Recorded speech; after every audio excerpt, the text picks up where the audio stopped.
महाभारत युद्ध पौराणिक युग में लड़ा गया सबसे बड़ा युद्ध था, जिसमें लाखों की संख्या में योद्धा वीर गति को प्राप्त हुए थे। इस युद्ध की विभीषिका ने संपूर्ण भारतवर्ष को लगभग योद्धा विहीन कर दिया। कुरुक्षेत्र में भाग लेने वाले सभी योद्धा पुरुष थे, लेकिन दर्शकों, क्या आप जानते हैं कि युद्ध के बाद वीर गति को प्राप्त हुए सैनिकों की पत्नियों का क्या हुआ?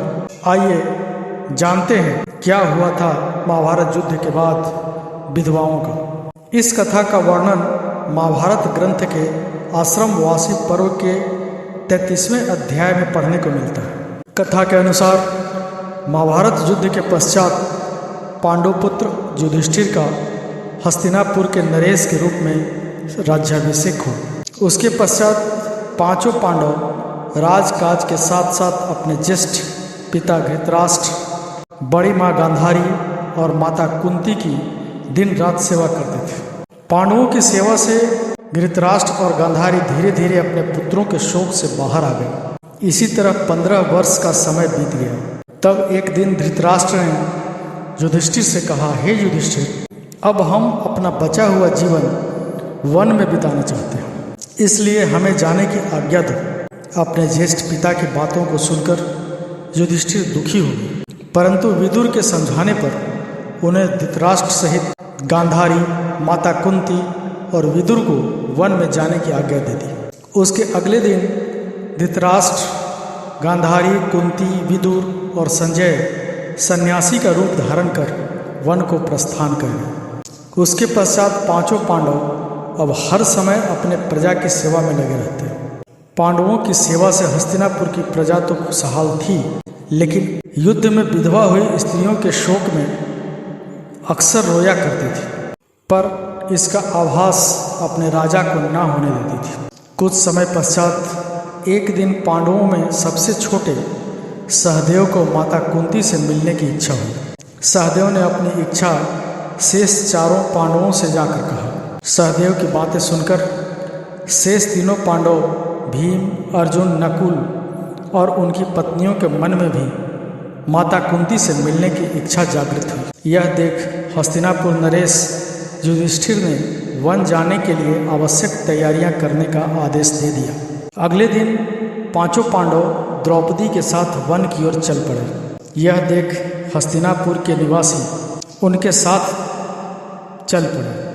उन लोगों में वो विधवा स्त्रियां भी थीं जिनके पति महाभारत के युद्ध में वीर गति को प्राप्त हुए थे। वन पहुंचकर पांचों पांडव उस आश्रम में गए जहां सभी निवास कर रहे थे। बाकी के हस्तिनापुर निवासी उसी आश्रम के आसपास निवास करने लगे। कुछ दिन पश्चात एक दिन महर्षि वेदव्यास उस आश्रम में पांडवों से मिलने आए, परंतु वहां महर्षि वेदव्यास ने देखा कि पांडव सहित हस्तिनापुर के सभी निवासी भी युद्ध में मारे गए अपनी परिजनों के शोक में डूबे हुए।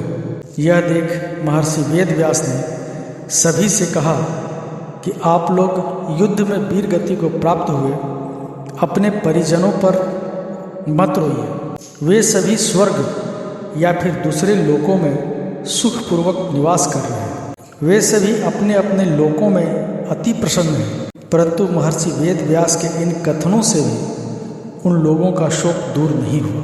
तब महर्षि वेदव्यास ने सभी से कहा कि अगर आप लोगों को मेरे द्वारा कही गई बातों पर विश्वास नहीं हो रहा है, तो आज रात मैं आप सभी को अपने परिजनों से मिलवाऊंगा। यह सुन पांडवों सहित सभी के चेहरों पर हल्की मुस्कान उभर आई। जिस आश्रम के आसपास सभी निवास कर रहे थे वह गंगा नदी के तट पर स्थित था। शाम को सूर्यास्त होने के पहले महर्षि वेदव्यास सभी को लेकर गंगा के तट पर पहुंचे। फिर सूर्यास्त के बाद उन्होंने अपने तपोबल से महाभारत युद्ध में मारे गए सभी योद्धाओं का आह्वान किया। महर्षि के आह्वान से सभी योद्धा एक एक कर गंगा जल से बाहर निकलने लगे। अपने मृत परिजनों को अपने सामने खड़ा देख पांडव सहित हस्तिनापुर के सभी निवासी खुश हो गए। फिर सभी ने अपने परिजनों से बात की। तब जाकर उन्हें विश्वास हो गया कि उनके बंधु बांधव मृत्यु लोक के सभी कष्टों से मुक्ति पाकर अपने अपने लोकों में प्रसन्नतापूर्वक निवास कर रहे हैं। तत्पश्चात सभी के मन में जो अपने परिजनों के लिए शोक व्याप्त था वह समाप्त हो गया। कुछ समय बाद युद्ध में मारे गए योद्धा एक एक कर गंगा जल में डुबकी लगाकर अदृश्य होने लगे। यह देख महर्षि वेदव्यास ने विधवा स्त्रियों से कहा कि जो स्त्रियां अपने पति के साथ उनके लोक जाना चाहती हैं वह गंगा के इस पवित्र जल में अपना जीवन त्याग कर जा सकती हैं। महर्षि के इतना कहते ही सभी विधवा स्त्रियों ने गंगा के जल में डुबकी लगाकर अपने जीवन को त्याग दिया और सभी अपने अपने पति के लोक चले गए। तो मित्रों, हमारा यह प्रयास आपको कैसा लगा कमेंट करके ज़रूर बताएं। वीडियो को लाइक कर दें। चैनल को सब्सक्राइब नहीं किया है तो चैनल को सब्सक्राइब कर दें। साथ ही बेल आइकन को दबाना न भूलें ताकि हमारा नोटिफिकेशन आपको मिलता रहे। धन्यवाद।